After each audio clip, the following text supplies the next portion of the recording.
आपका पॉलिटिकल सफ़र जहां 2015-2020 में फुल ऑन सक्सेस स्टोरी जैसा था, वहीं 2025 के इलेक्शन में कहानी बिल्कुल पलट गई। बीजेपी ने एक ज़बरदस्त जीत हासिल की और वहीं आपको एक बहुत बड़ा सेटबैक मिला। नमस्कार। आज दिल्ली के चुनाव के नतीजे आए हैं और जनता का जो भी निर्णय है, जनता का जो भी फैसला है, उसे हम पूरी विनम्रता के साथ स्वीकार करते हैं। जनता का निर्णय सर माथे पर। मैं भारतीय जनता पार्टी को इस जीत के लिए बहुत बहुत बधाई देता हूं। तो चलिए इस वीडियो में हम समझने की कोशिश करते हैं आखिर कैसे आपको इतनी बड़ी हार मिली और वहीं बीजेपी 27 साल के बाद दिल्ली जीत का जश्न मना रही है। मेरे अंगने में, अरे खांसी वाला भैया, मेरे अंगने में तुम्हारा क्या काम है? जो जनता को प्यारा ये दिल्ली उसके नाम है। मेरे अंगने में तुम्हारा क्या काम है? सबसे पहले समझते हैं कि आखिर कैसे आपको इतनी बड़ी हार का सामना करना पड़ा। सबसे पहला जो पॉइंट है वो है लीडरशिप प्रॉब्लम, और इसके अंदर जो सबसे पहला पॉइंट है वो है इंटरनल कॉन्फ्लिक्ट। आप पार्टी के अंदर काफी कॉन्फ्लिक्ट्स देखे गए। सीनियर लीडर्स के बीच पॉलिटिकल विजन्स को लेकर के काफी ज्यादा डिसएग्रीमेंट थे और कुछ लोग अरविंद केजरीवाल की लीडरशिप से खुश नहीं थे, तो कुछ नए लीडर्स अपनी जगह बनाने के चक्कर में थे। इस वजह से पार्टी के अंदर एक यूनिटी नहीं दिखी और ये वोटर्स ने भी महसूस की। नेक्स्ट पॉइंट है पब्लिक परसेप्शन। अरविंद केजरीवाल के ऊपर करप्शन एलिगेशंस ने पार्टी की इमेज को डैमेज किया। इलेक्शन से कुछ महीने पहले ही उनकी गिरफ्तारी हुई, जिसे आप सपोर्टर्स ने एक पॉलिटिकल वेंडेटा बताया। लेकिन लोगों का जो ट्रस्ट है वो इस पार्टी के ऊपर से धीरे धीरे कम होता चला गया और लोगों को लगा कि पहले ये पार्टी जितनी मजबूत हुआ करती थी, अब ये उतनी नहीं रही। जो दूसरा सबसे बड़ा ड्रॉबैक है आपके हार के पीछे वो है पॉलिसी फेल्यूर, और इसमें जो फर्स्ट इंपॉर्टेंट पॉइंट है वो है इम्प्लीमेंटेशन चैलेंजेस। देखिए, आपने बहुत सारे प्रोमिसेस किए जनता के सामने, जैसे कि मोहल्ला क्लिनिक्स वगैरह लॉन्च किए उन्होंने और स्कूल्स को बेहतर बनाने की बात की गई थी, और वहीं पे फ्री में इलेक्ट्रिसिटी, वाटर्स जैसे सर्विसेज को देने की बात की गई थी। लेकिन शुरुआत में तो ठीक था सब कुछ, लेकिन धीरे धीरे जैसे समय बीतता गया इसकी क्वालिटीज़ में कहीं ना कहीं चेंजेस देखने को मिले, कहीं ना कहीं गिरावट देखने को मिली और लोग इन सभी चीज़ों को महसूस किए और लोगों को लगा कि शायद रियलिटी और प्रोमिसेस में काफ़ी फ़र्क है, और ये फ़र्क लोगों को दिखने लगा था। इसमें जो दूसरा सबसे बड़ा ड्रॉबैक है वो है पब्लिक डिससेटिस्फैक्शंस। जैसे जैसे जनता कभी आपकी बहुत बड़ी सपोर्टर माना जाती थी, लेकिन धीरे धीरे उनका जो ट्रस्ट है वो आपके ऊपर से गिरता चला गया। लोग जो है ये महसूस करने लगे कि जो फ्री में इलेक्ट्रिसिटी मिल रही है, फ्री में जो वाटर सर्विसेज मिल रही है, फ्री में जो बस सर्विसेज मिल रही है, उसकी क्वालिटी कम हो रही है और जनता कुछ नए सॉल्यूशंस की तलाश कर रही थी। जनता को ये भी लगा कि जो सरकार है वो ट्रैफिक को और जो पॉल्यूशन है उसको सही ढंग से कंट्रोल भी नहीं कर पाई, जिससे लोगों के अंदर जो है गुस्सा वो साफ दिख रहा था और इसका फायदा बीजेपी को मिलने लगा। नेक्स्ट पॉइंट है अनफुलफिल्ड प्रोमिसेस। आपने बहुत सारे प्रोमिसेस लॉन्च किए थे जिसमें उन्होंने बात की थी कि नए कॉलेजेस लाएंगे, बेटर ट्रांसपोर्ट देंगे, वुमेन सेफ्टी रिफॉर्म्स की भी बात की थी उन्होंने अपनी मैनिफेस्टो में। लेकिन जैसे जैसे समय इलेक्शन का नज़दीक आते रहा, लोगों को लगने लगा कि शायद वो सारी प्रोमिसेस अधूरी रह गई। लोगों को लगा कि ये जो है फ्री का जो सर्विसेज है उसके सॉल्यूशंस वो लोग खुश नहीं थे। लोग चाहते थे कि ये सब ठीक है, लेकिन उसके साथ साथ एक बेटर गवर्नेंस भी होना चाहिए। तीसरी सबसे बड़ी पॉइंट मानी जाती है इस चुनाव की हार के पीछे वो था कैंपेन स्ट्रेटजी। इसमें सबसे बड़ा पॉइंट है वो है इनइफेक्टिव मैसेजिंग। इलेक्शन कैंपेन के दौरान आपका जो मैसेज था वो काफ़ी ज़्यादा वीक रहा था। वहीं पे बीजेपी आती है और बात करती है विकसित दिल्ली और सुरक्षित दिल्ली, लेकिन जो आप है वो अपने पहले के ही वादे को या पहले के ही काम को, वर्क को गिनाते रहे, लेकिन जो वहाँ की जनता थी वो नए सॉल्यूशंस की तलाश कर रही थी और जिसमें कहीं ना कहीं जो बीजेपी थी वो आपके ऊपर भारी लग रही थी। नेक्स्ट पॉइंट है रिसोर्सेज एलोकेशंस। आपने कुछ स्पेसिफिक एरिया पे ही ध्यान दिया, जबकि बीजेपी जो है वो हर जगह अपनी कैंपेन को काफ़ी स्ट्रांगली प्रमोट किया। जैसे कि उन्होंने सोशल मीडिया पे भी अच्छे से कैंपेन किया, वहीं ग्रास रूट लेवल पे जाके भी उन्होंने अपने जो प्रमोशंस थे, जो कैंपेन्स थे, उसको काफ़ी ज़्यादा स्ट्रॉन्ग किया, जबकि आपका जो प्रमोशंस था उसमें उतनी स्ट्रॉन्गनेस दिख नहीं रही थी। फोर्थ जो सबसे बड़ा फैक्टर है आपके हार के पीछे वो था वोटर योर डेमोग्राफिक। और इसके अंदर जो सबसे बड़ा पॉइंट है वो है लॉस ऑफ की वोटर्स।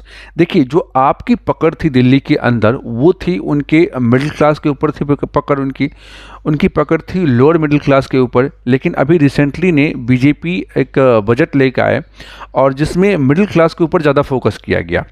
तो जो लोग थे वो धीरे धीरे जो है वो आपसे शिफ्ट होकर बीजेपी की तरफ चले गए और लोगों को लगने लगा कि जो बीजेपी टैक्स जो सिस्टम लेकर आई है वो कहीं बेहतर है एज कम्पेयर टू आप। तो इस तरह से जो पकड़ थी आपकी जिन लोगों के ऊपर, जिन वोटर्स के ऊपर, वो पलट गई और वो सब के सब बीजेपी की तरफ शिफ्ट हो गए। दूसरा पॉइंट है वो है यूथ डिसएंगेजमेंट्स।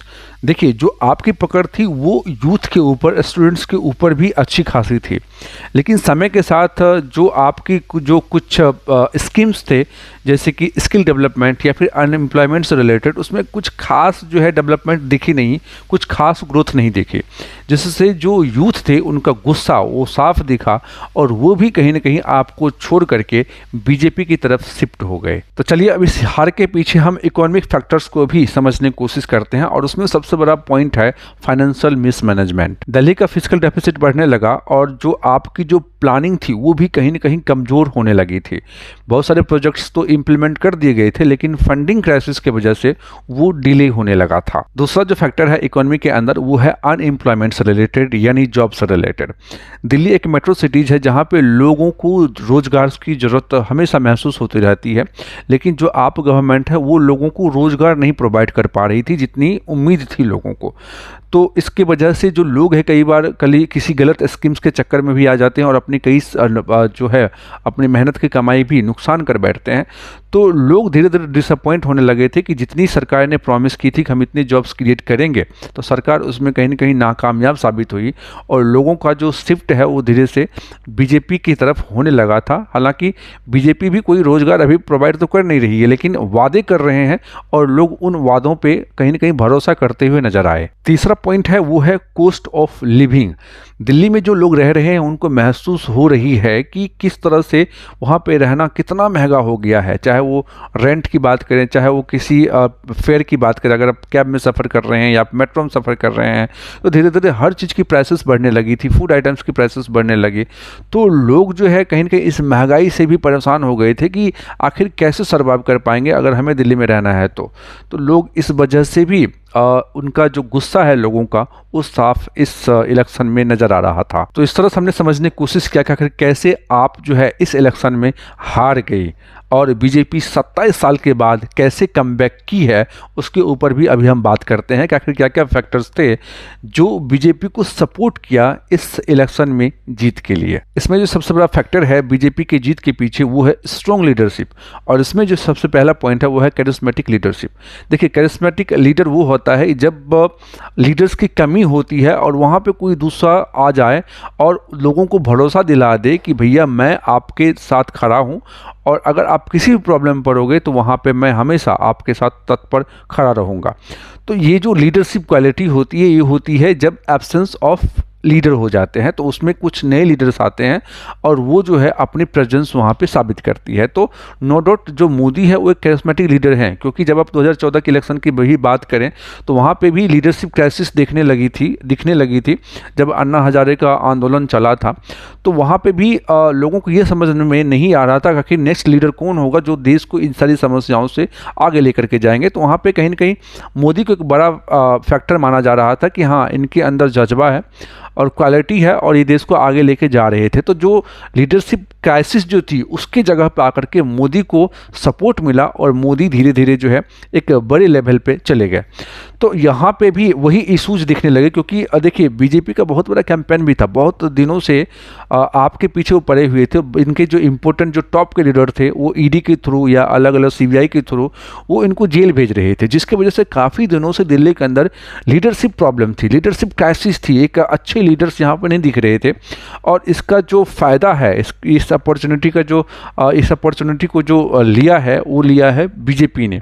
और बीजेपी ने क्या किया, अपने जितने भी टॉप लीडर्स थे उसको कैंपेन में उतार दिए, और जो लोगों को रास भी आई, पसंद भी आई, और कहीं ना कहीं लोगों को वो लुभाने में सफल साबित हुई। लेकिन उसके इतर अगर हम बात करें तो आप में लीडरशिप क्वालिटी की इश्यूज थी, और वो अंदर ही इंटरनल कॉन्फ्लिक्ट्स से जुड़े हुए थे, और आपस में मतभेद थे कई सारे मुद्दों के ऊपर। लेकिन दूसरी तरफ जो बीजेपी थी वो कहीं ना कहीं अपने जितने भी लीडर्स थे वो एक विजन्स के साथ इस अखाड़े में उतारे, और सारे लीडर्स आए एक विजन्स के साथ और अपने कैंपेन को स्ट्रांगली प्रमोट किया, जो कि लोग कहीं ना कहीं इनसे काफ़ी ज़्यादा मोटिवेट हुए। दूसरी जो फैक्टर है बीजेपी की जीत के पीछे वो है इफेक्टिव पॉलिसीज, और इसमें सबसे बड़ा पॉइंट है वो है सक्सेसफुल प्रोग्राम।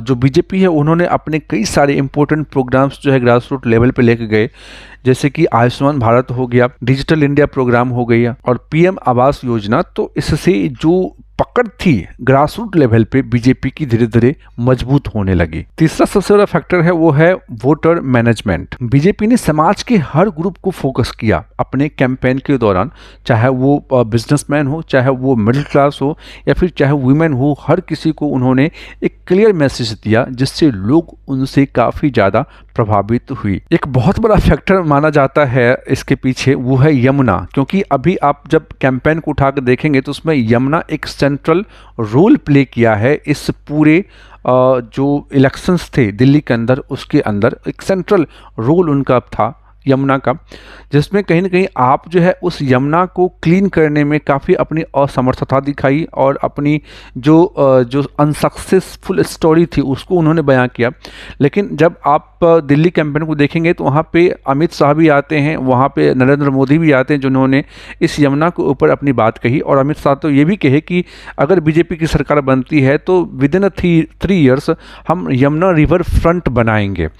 तो लोगों को ये भी भरोसा हो, क्योंकि यमुना जो है दिल्ली की लाइफलाइन है। जो दिल्ली का जो 70% जो वाटर सप्लाई होती है वो यमुना के पानी को ही साफ करके जाता है। तो अगर यमुना हमारी चली जाएगी, अगर यमुना हमारी बर्बाद हो जाएगी, ख़राब हो जाएगी, डर्टी हो जाएगी, तो लोगों को वाटर संकट, जो बेसिक वाटर जो नेसेसिटी है, वो वाटर संकट भी लोगों को धीरे धीरे वहाँ पर दिखने लगा था। वाटर क्राइसिस लोग महसूस कर रहे थे, क्योंकि जो दिल्ली जल बोर्ड है वो 50% जो वाटर सप्लाई है वो कम कर दिया गया था दिल्ली जल बोर्ड के द्वारा, क्योंकि अमोनिया भी यमुना के वाटर में दिखने लगा था और उनके कंटेंट जो है बढ़ने लगे थे।